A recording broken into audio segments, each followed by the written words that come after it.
Good Sangpo and welcome to Bhutan This Week. I am Namgyezam. In this week's top stories, His Majesty the King joined thousands at the Janglimitang Stadium to celebrate the 105th National Day on Monday. His Majesty the King conferred awards and recognition to several individuals and institutions. His Holiness the J. Khenpo is presiding over the Pel Decho Kholo Dompe Wangchen in Punakha. Thousands of people dressed in all their finery gathered to listen to His Majesty and join in the National Day celebrations at the Janglimitang ground in Thimphu on Monday.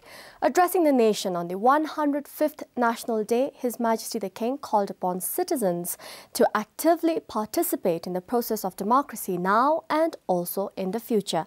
The National Day is observed every year on December 17th to commemorate the enthronement of Gongsa Ugyen Wangchuk as the first hereditary monarch in 1907.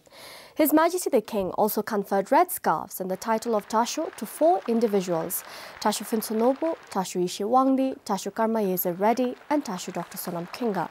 Conferring the red scarves, His Majesty reminded them of the extra responsibility they must now assume. His Majesty conferred the Druktukse Award to 4 institutions as well: the Drukpinsum Tsokpa, the People's Democratic Party, the National Council and the Royal Audit Authority. The highest civilian award, the Druktukse, was awarded to Gup Gadu Tsering and Gup Sonam Wangchuk. The highest civilian award was also granted to 4 Indian officials: the serving Indian ambassador Pavan K. Varma, the 2 former Indian ambassadors to Bhutan, Dalip Mehta and Salman Haidar, and the managing director of the Punachangchu Hydroelectric Project Authority, Rajendra Nath Khazanchi. The National Order of Merit Gold for strengthening Indo-Bhutan friendship was awarded to the Consul General of Bhutan to Kolkata, Tashu Tsering Wangda, the Vice President of BIFA in Gelifu, Gelson Dukpa, and B.K. Chauvi from the Punachangchu Hydroelectric Project Authority. More than 100 educators were also awarded the Order of Merit Gold for contributing to the education sector. The medals and certificates were awarded by the Ministers of Education and Economic Affairs after the celebrations. His Holiness the J. Khenpo is presiding over the Pel Decho Kholo Dompe Wangche in Punakha. The ceremony began yesterday. Prime Minister Jigme Waitile, along with cabinet ministers, attended the opening of the Wangchen. As expected, over 70,000 devotees from all Dzongkhaks and from as far as Indian states of Ladakh, Sikkim and Himachal Pradesh have arrived in Punakha for Pel Decho Kholo Dompe Wangchen. To grab the best seats, the devotees had gathered at the Thangzo as early as 1 a.m. in the morning. However, as the first day attracted a huge crowd, there was hardly enough space for most of the people. Most of them had to sit outside the Wangchim or public shed. Despite the long queue, the police, with the help from the Desung volunteers, managed to control the crowd. Some of the devotees spoke to BBS. The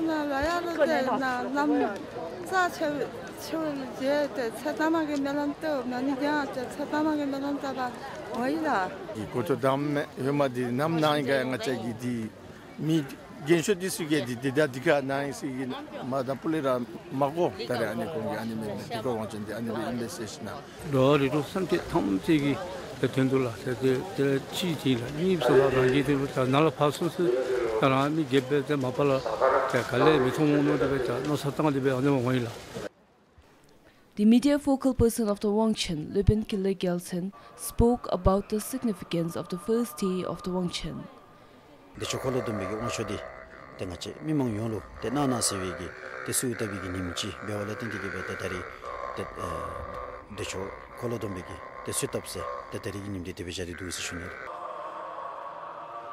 Wangchen will continue for next 20 days. Kampal for Chonidema, Sharab Zangmo, BBS News. The National Assembly Speaker, Jigme Tsultum, submitted his statement on the Gelpushing land case to the Monga District Court yesterday.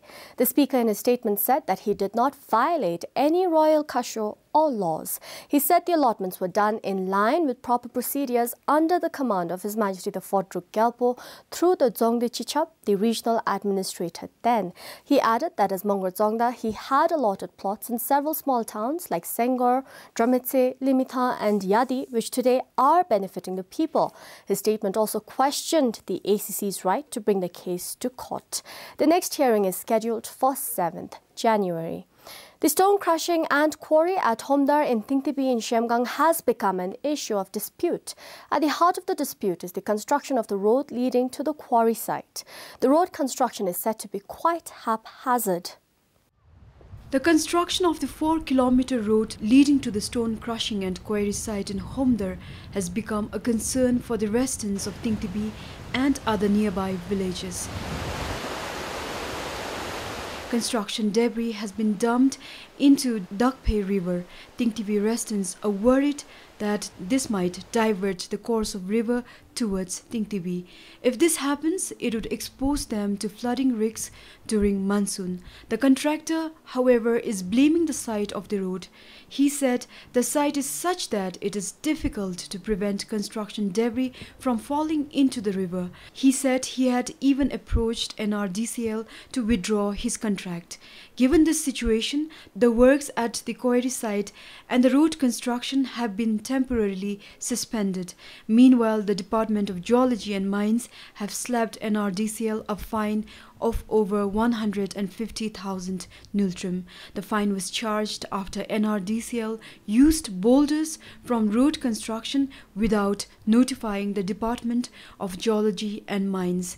Compiled for Pema Samrup, Pemalhadin, BBS News.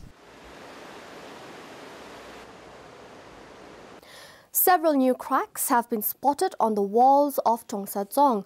Dzongkhag officials noticed the cracks after works on the Mangdechu project had begun.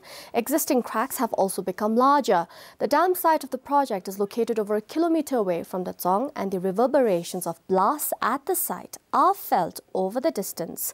A team consisting of 2 scientists from India and officials from the Mangdechu hydroelectric project and contractors visited the Dzong yesterday. The results of the analysis will be out soon, although the scientists do not believe that blasts at the site could have caused the cracks. Tirang is well known for its oranges, but this year buyers are fewer and prices are falling.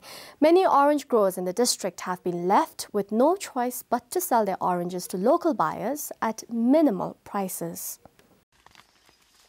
70-year-old Buddhi Maya is not at all happy. This time the harvest has been good, but the price is not so encouraging. She used to earn more than 100,000 niltum, but today it's just about 40,000 niltum. In the past, there used to be many buyers, but this year we don't see any.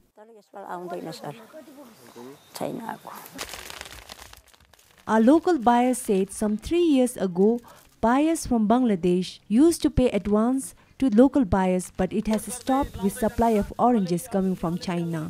And Dinat Adhikari, a local buyer, said getting loans from the banks was not possible. In the past, oranges used to fetch good price when it went to Bangladesh, but this season the price has really gone down. We used to earn about 90,000 nultum from a DCM truckload. But this year, the price has not even reached 45,000 nultum, even after including expenses on transportation, packaging and labor charges. So, this is the main reason for buyers not being able to pay more to the orchard owners. Meanwhile, some are not willing to sell it to local buyers. 40-year-old Diki Yangden has decided to take her oranges to Finsling, hoping for a better price. I earned 150,000 ngultrum last year and 130,000 ngultrum before that from the local buyers. The price also depends on the quality of fruits. But this season, the buyers won't pay even 100,000 ngultrum. So we have now decided to take it out and look for market ourselves. The business is not good this time, but farmers are still hopeful that it may change someday. Compiled for Yishing YouTube, Sonam Hamo for BBS News. While the art of tarzo or bamboo weaving is dying in several parts of the country, it continues to flourish in Jokagyeog in Shemgang. It is in fact the main source of income for people there. Joka is one of the remotest gyeog and Panbang Dungkhak in Shemgang. Earlier, it took 2 days to reach Joka from Panbang. Today, it takes only a day, thanks to the farm road which is under construction. Sarzo is an important source of income for the people in Joka with the raw materials easily available. Almost 70% of their income is derived from it. People here dedicate most of their time in Sarzo. 44-year-old Nurbul Hamu learned the art as a young girl. By 12, she was contributing to her family income. Today, she not only runs her house but also sends her children to school with the money earned from the sale of bamboo products.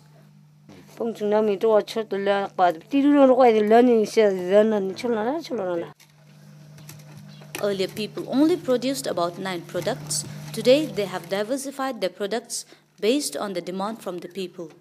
They make 21 now. People in the Geog earn a minimum of 25,000 niltrom in a year from the sale of bamboo products. We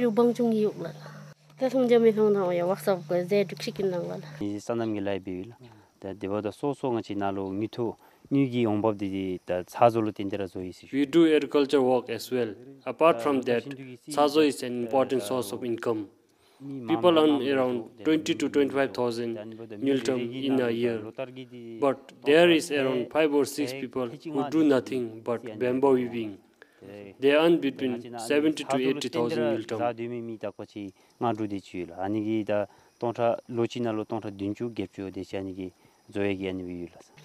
To preserve the age-old tradition of bamboo weaving and provide employment opportunity for the youth, an association of bamboo weaving has been formed in the Geog.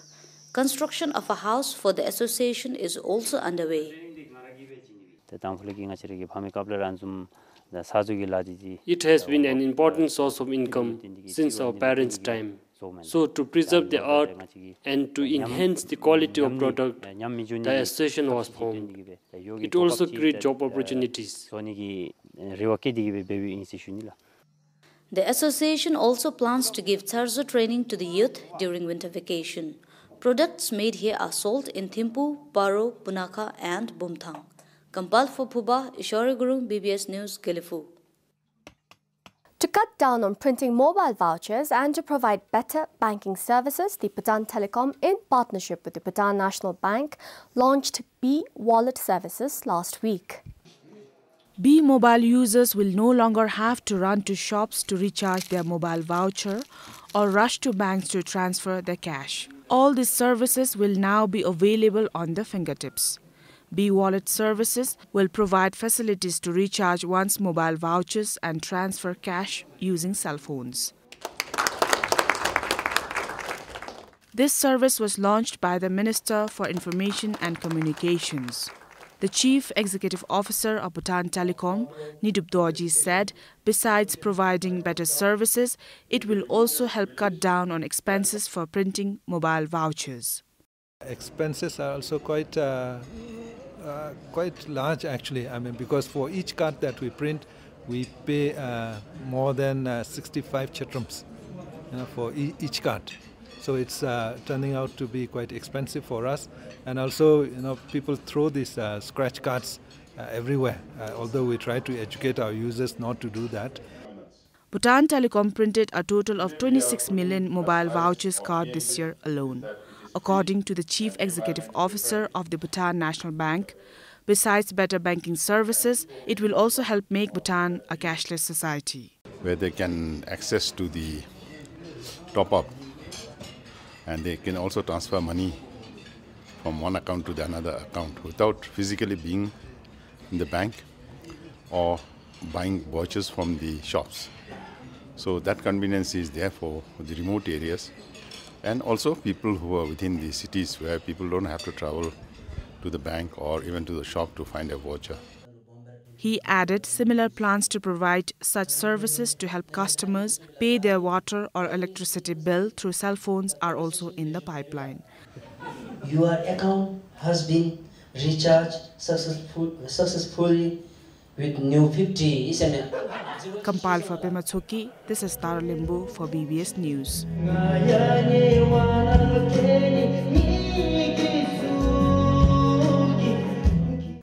The people of Chimung Gewog in Pemagatsal are still recovering from the devastating windstorm that struck the Gewog on the 20th of September. The windstorm destroyed all their maize crop. Maize is the main food crop of people of Chimunggeok in Pemagasal, but this time they had very little to harvest. Some were left with nothing.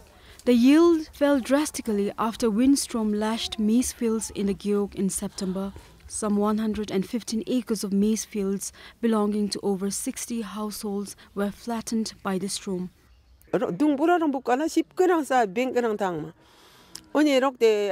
We were not home when Geok and agriculture officials came to see the damage of crops. But there is no answer. I am thinking if they will give us seeds.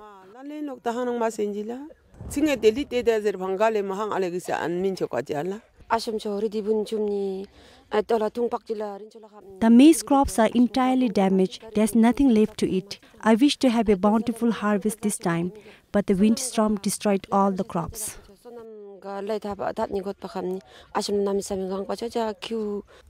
Geok and agriculture officials visited the affected areas and assessed the extent of damage, but the villagers who are expecting compensation say they have not heard anything about the compensation so far.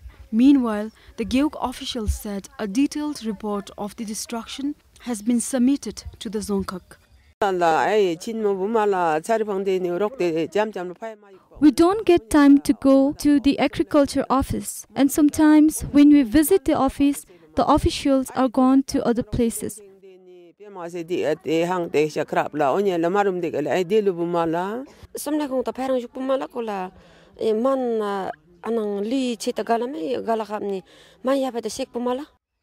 The district agriculture officer in the Dzongkhag said they are looking at the ways to compensate the affected farmers. Basically, we don't have any compensation monetary compensation from the government, but still from the ministry's side and then from the Dzongkhag side, we have a small component called the promotional program. And then under this promotional program, we usually support our affected farmers with seeds to help them revive their crops. Normally, farmers in Chimunggeok reap enough maize to last until the next harvest and further. But this time, they don't even have enough to eat. Compiled for Tinedoji, Bemal Hardin for BBS News. To recognize quality and design in Bhutanese handicrafts, the Bhutan Seal program awarded 3 artisans the Seal of Excellence and 8 artisans the Seal of Quality awards this week. The competition had been based on 2 categories: traditional products in painting and non-traditional products in textile. The Bhutan Seal program aims to enhance the quality of handicrafts and preserve the traditional craft knowledge and skill of artisans.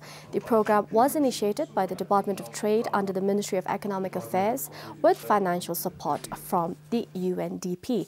And that's all. It's a wrap-up of the week. Thank you for giving us your time. Do enjoy your weekend.